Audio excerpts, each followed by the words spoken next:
नमस्ते आप सभी लोगों को। मेरी आवाज जा रही है? मुझे सुन पा रहे हैं?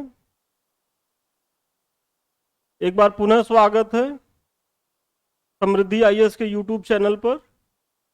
और आज हम एक नए प्रश्न के साथ आप लोग के समक्ष उपस्थित हुए हैं, जो हमारा पेपर वन से संबंधित है, जीएस पेपर वन से संबंधित है। और ये इस प्रश्न को हालांकि पीसीएस में इसको पूछा भी जा चुका है, लेकिन इसको मुझे यहाँ करवाने के पीछे का एक कारण है, चूंकि ये बहुत महत्वपूर्ण क्वेश्चन है और ये पुनः रिपीट हो सकता है। तो इसमें जो है, जैसे मैं जहाँ भी मैटर देख रहा था तो मुझे बहुत संतुष्टि नहीं मिल रही थी। जितने भी सोर्स थे तो हम क्या है कि इसमें जो है अपनी तरफ से इसमें कुछ चीज़ें जोड़ करके आपको समझाने का प्रयास किया है। तो आइए देखते हैं आज का हमारा क्वेश्चन।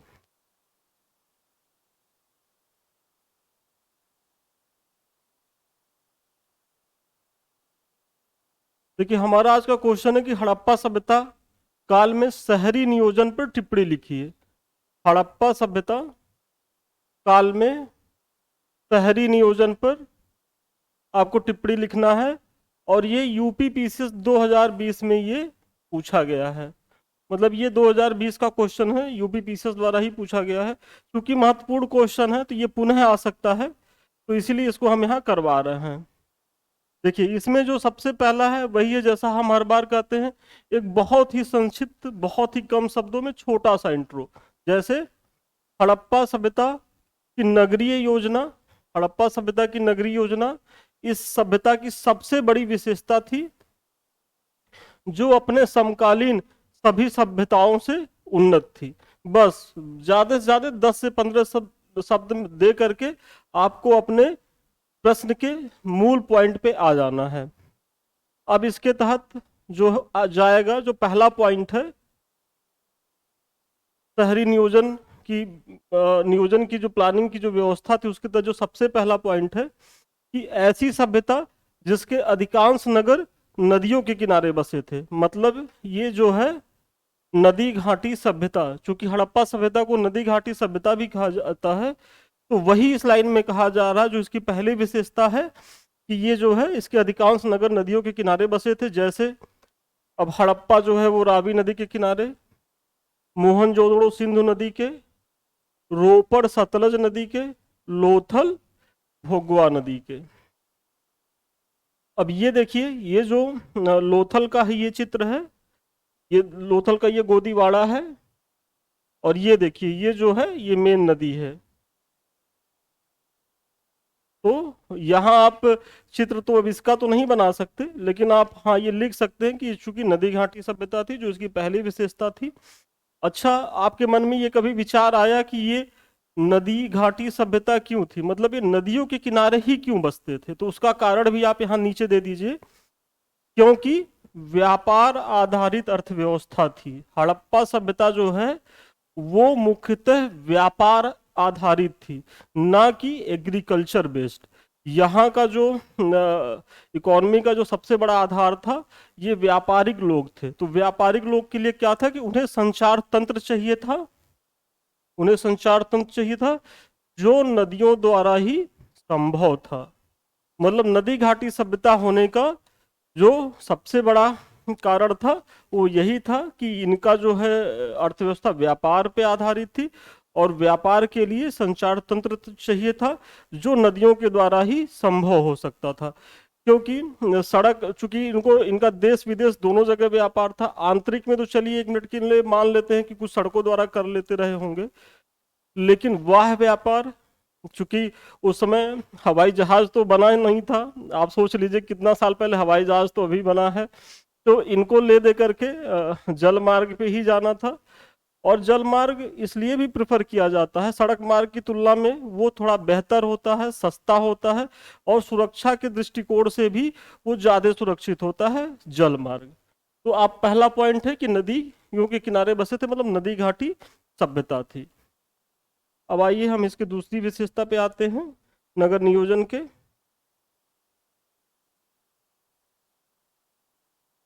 नगर प्रायः दो भागों में बटे होते थे। जो इनके नगर होते थे वो दो भागों में बटे होते थे।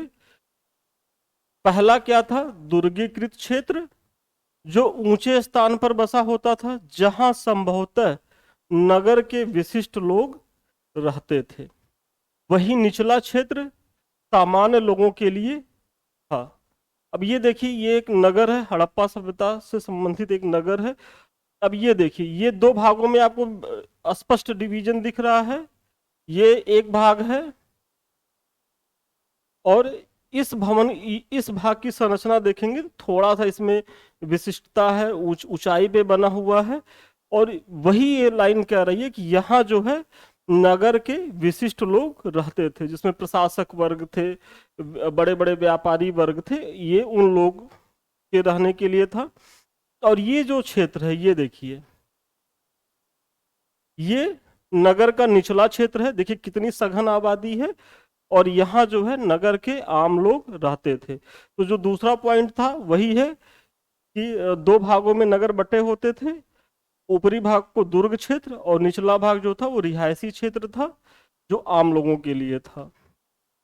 अब नगरों का बसाव नंबर 3 जो है, नगरों का बसाव ग्रिड पैटर्न पर हुआ था, जिसके तहत सड़कें एक दूसरे को समकोण पर काटती थी। इनके बीच 360 डिग्री का वृत्त बनता था, जिसे ग्रिड कहते हैं। ये जो ग्रिड पैटर्न है, आप इसी नगर से देखिए, ग्रिड पैटर्न आपको समझ में आ जाएगा। ग्रिड पैटर्न वाकई में होता क्या था। देखिए ये जो नगर की संरचना दिख रही है, तो ये जो देखिए, ये जो आपको गैप दिख रहा है, यही मुख्यतः सड़क है। ये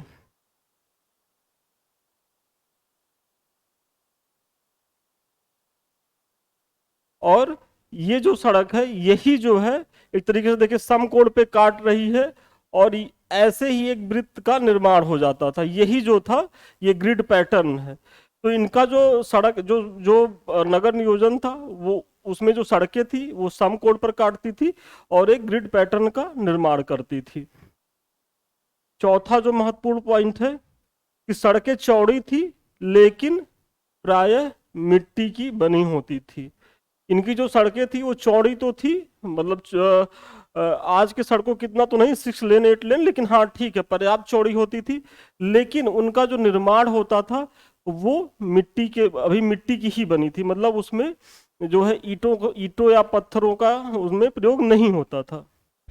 सड़कों पर मार्गदर्शन के लिए साइन बोर्ड का भी प्रयोग होता था।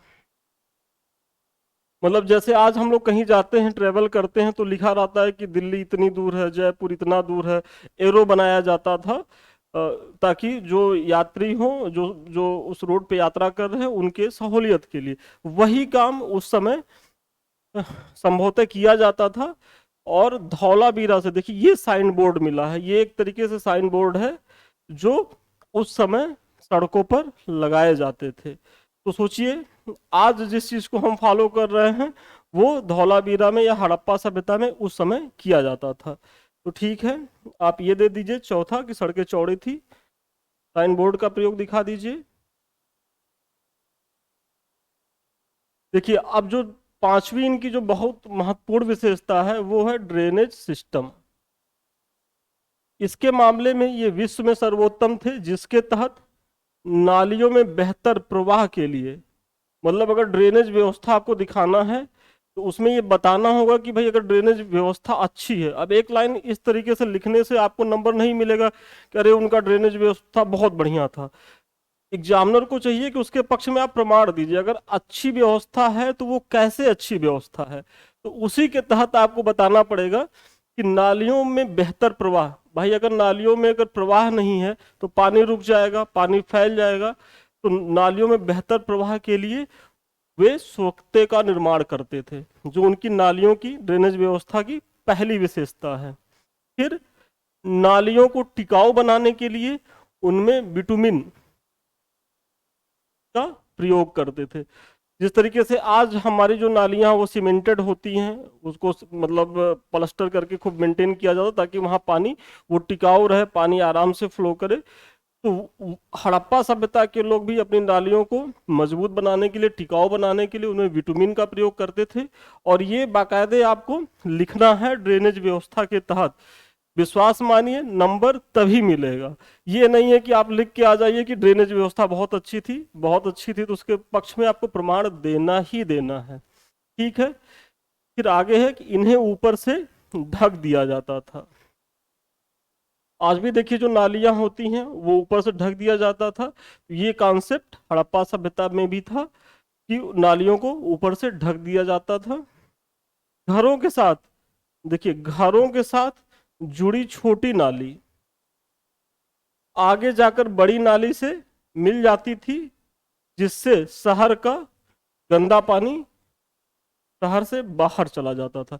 ये देखिए, ये हड़प्पा सभ्यता के जो घर है, सपोज करिए कि यहाँ घर बने होंगे और ये घरों से निकलने वाली नालियां हैं। ये सड़क के किनारे नाली है, ये सब देख लीजिए। ये जो नाली है यहाँ दिख रही है, ये देखिए, ये सब नालियां हैं। और ये जो नाली देखिए, घर की नाली यहाँ से निकली, ये सड़क के किनारे नाली में मिली, और ये नाली जा करके मुख्य नाली में मिल जाती थी। और ये जो मुख्य नाली जो घरों का गंदा पानी था उसको लेकर के वो शहर के बाहर चली जाती थी। तो कितना उन्नत थी ये व्यवस्था इनकी ड्रेनेज की। तो ऐसे आप पेन पेपर पे वहां भी बनाने का प्रैक्टिस करिए और परीक्षा हाल में ऐसे ही बनाने का प्रयास करिएगा। तो ये आपका हो गया। फिर आगे देखिए, अब देखिए इनकी जो छठवीं विशेषता है वो भवन निर्माण की है। तो भवन निर्माण के तहत जो सबसे पहला है, प्रायः घर 2 मंजिला बनाए जाते थे, क्योंकि बसाव क्षेत्र कम था और बसने वालों की संख्या अधिक। क्योंकि आपको मैंने पहले ही बता दिया है कि जो हड़प्पा सभ्यता है वो एक तरीके से नदी घाटी सभ्यता थी। वो नदियों के किनारे ही बसते थे अपने व्यापार वाणिज्य के लिए। तो चूंकि नदियां, ऐसा तो है नहीं कि सब जगह नदियां फैली हैं, बहुत ही सीमित नदियां हैं और उन्हीं के किनारे इनको बसना था। तो प्राय करते थे कि नदियों के किनारे जो ऊंचे टीले होते थे उन पे ये बसते थे। और क्योंकि बाढ़ का भी एक खतरा था, तो टीलों पे क्या है कि भाई टीलों के पास बहुत ज्यादा जमीन नहीं होती थी, इसीलिए इन्होंने उपयोगितावादी दृष्टि का प्रयोग किया और ये भवन को 2 मंजिला 3 मंजिला बनाने लगे। हड़प्पा सभ्यता के प्रायः जो घर है वो 2 मंजिला ही बनाए जाते थे। अब अगली जो विशेषता है, भवनों के निर्माण, भवनों के निर्माण में आग में पकाई ईंटों का प्रयोग किया गया। देखिए इनके जो भवन हैं वो आग में पकाई गई ईंटों के प्रयोग से बनाए जाते थे। वो इसलिए बनाए जाते थे क्योंकि नदियों के किनारे रहते थे और वहां बाढ़ आने का हमेशा खतरा बना रहता था।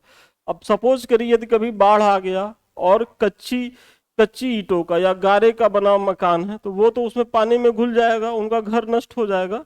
तो इसीलिए ये पकी ईंटों का प्रयोग करते थे। ये इनके भवन निर्माण की दूसरी महत्वपूर्ण विशेषता है। पहला तो घर 2 मंजिले के होते थे, उनमें पकी ईंटों का प्रयोग किया जाता था। फिर बाढ़ग्रस्त इलाकों में बसने के कारण सभ्यता के लोगों ने भवनों को मजबूती पर ध्यान दिया, न कि सौंदर्य पर। देखिए इनके घर बहुत सौंदर्य, मतलब ये नहीं कि बहुत कलात्मक थे, बहुत सुंदर तरीके से। ये इन लोगों की जो दृष्टि थी वो बहुत ही उपयोगितावादी थी। वो सुंदरता पर न जा करके भवन के टिकाऊपन पर विशेष ध्यान देते थे। और इसके तहत घरों में खिड़कियां नहीं होती थी। अब आपको लग रहा होगा कि वो कौन सा ऐसा घर है जहाँ खिड़की नहीं होती है। खिड़की नहीं है तो वेंटिलेशन की व्यवस्था कैसी थी, तो हम आगे एक्सप्लेन कर रहे हैं।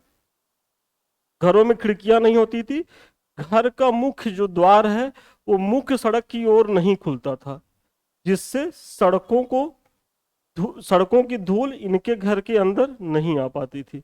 जैसे इनका ये था कि ये जो घर की जो बाहरी दीवार है वहां कोई खिड़की नहीं रहती थी। और इनका जो मुख्य मार्ग है, जैसे आज हम लोग बनाते हैं कि जो हमारा फ्रंट है वो सड़क की तरफ खुलता है, तो ये ऐसा नहीं करते थे। ये अपने फ्रंट को मुख्य मार्ग की तरफ नहीं खोलते थे। इसके पीछे का कारण था, चूंकि मैंने पहले भी बताया है कि जो यहाँ की सड़कें होती थी वो कच्ची होती थी, तो कच्ची होने की वजह से धूल उड़ने के धूल ज्यादा उड़ती थी, और धूल से मतलब अपने घरों को बचाने के लिए इन्होंने ऐसा प्रयास किया। इसीलिए देखिए इनके बाहरी दीवारों पे खिड़कियां नहीं मिलेंगी। अब आपके मन में एक प्रश्न उठता होगा कि सर यदि बाहर की दीवारों पे खिड़की नहीं है तो ये जो है इनको प्रकाश और वेंटिलेशन की, हवा की क्या व्यवस्था होती थी? तो इसके लिए ये करते क्या थे, घरों में रोशनी और हवा के लिए घर के बीचों बीच एक आंगन होता था और उसके चारों ओर कमरे बने होते थे।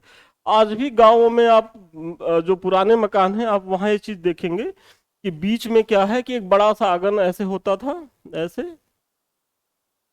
और इसी से सटे, जैसे यहाँ कमरे होते थे, यहाँ कमरे होते थे, यहाँ कमरे होते थे, यहाँ इसके चारों ओर कमरे होते थे। और ये तो यहाँ क्या है कि यहाँ से हवा भी मिल जाती थी और जो है वो सूर्य का प्रकाश भी मिल जाता था।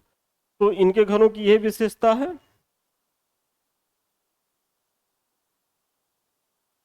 अब देखिए, जल प्रबंधन की भी समुचित व्यवस्था थी जिसका प्रमाण धौलावीरा से मिलता है।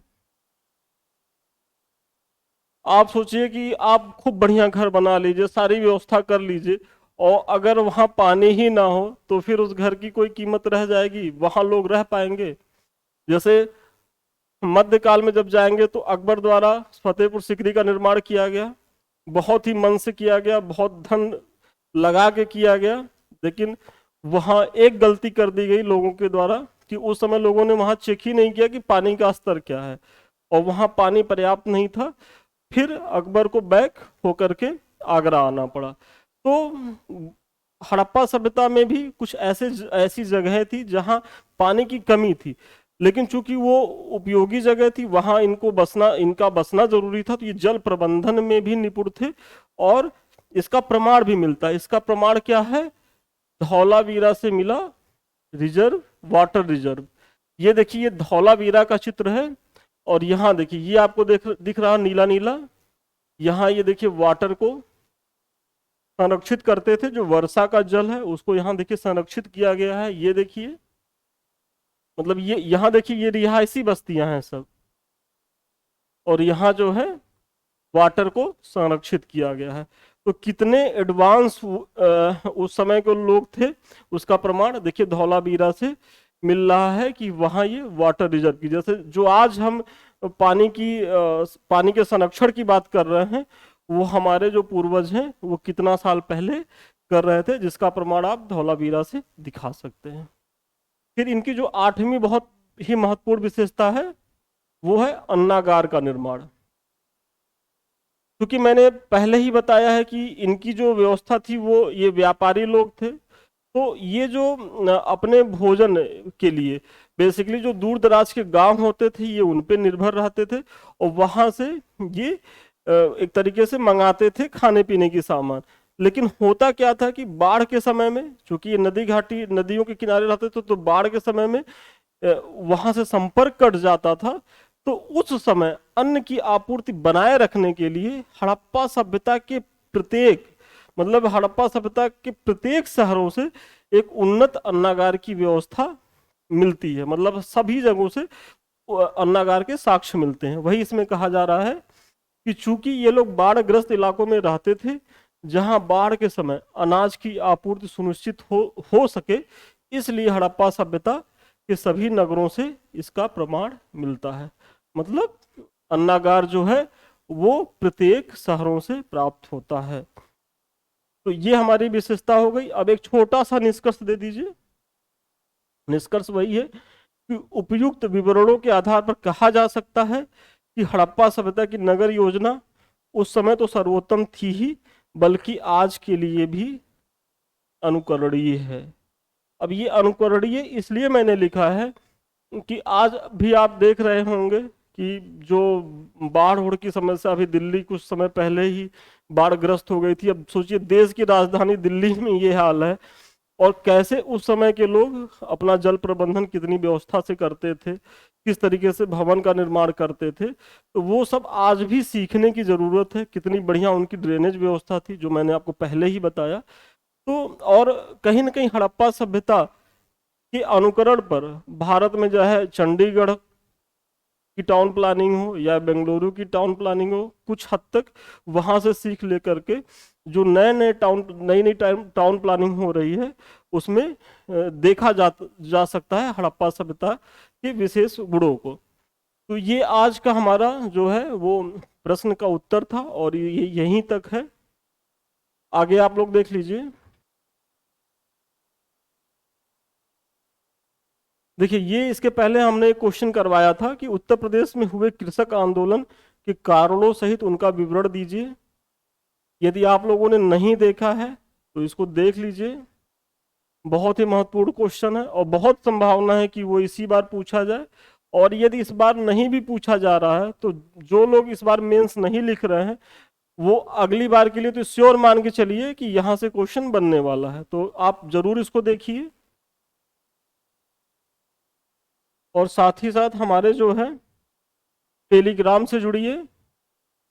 ये हमारा टेलीग्राम है। अभी जो मैंने प्रश्न करवाया है आप आंसर राइटिंग कर सकते हैं, इसका आंसर लिख करके मेरे टेलीग्राम पे पीडीएफ में भेज दीजिए, हम इसको चेक कर देंगे। और ये हमारा यूट्यूब चैनल है समृद्धि आईएएस का, इसको लाइक करिए, सब्सक्राइब करिए, शेयर करिए, क्योंकि हमारी ये कोशिश है कि हम ज़्यादा से ज़्यादा आप लोग के लिए अच्छे से अच्छा क्वेश्चन लाएं जो आप लोग के लिए काफ़ी हेल्पफुल हो। तो ठीक है, आज के लिए इतना ही। धन्यवाद। फिर मिलते हैं किसी नए क्वेश्चन के साथ। Thank you.